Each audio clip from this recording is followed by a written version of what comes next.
Our first project in the new house is the garage. We're turning one side into a home gym and the other into a workshop. First, we DIY the epoxy flooring and we'll see how they hold up and give you an update after a year.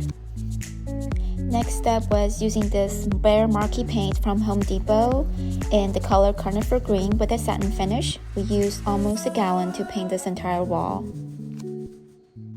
We also bought these unfinished cabinets from Home Depot to build the workbench, and then we will paint them in the color that we like. Here I'm building the support frame for the bottom of the workbench to better secure the assembled cabinet.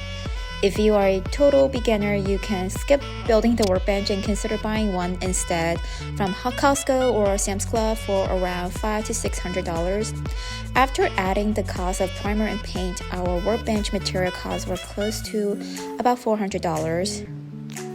Next, we added 4 heavy-duty wheels that we got from Amazon that has a weight capacity of 1,100 pounds.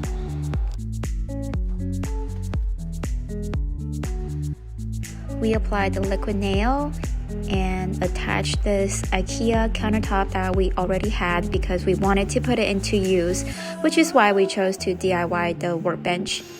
We then located the stud and nailed this 1/2 to 3/4 inch thick strips of wood to the stud. This will give enough space behind the pegboard for hooks and make sure the pegboard is securely attached to the stud.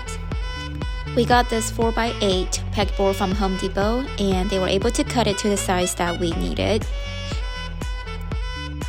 The floating shelf is the leftover material from our previous DIY project and it perfectly fits here. Finally, we framed the pegboard to cover the gaps and added a cushion behind the workbench. And with that, the workbench and tool wall are mostly complete. We plan to do a slat wall on this small section, similar to the pre-made ones you can buy, but we're going to DIY it. Follow me for part 2.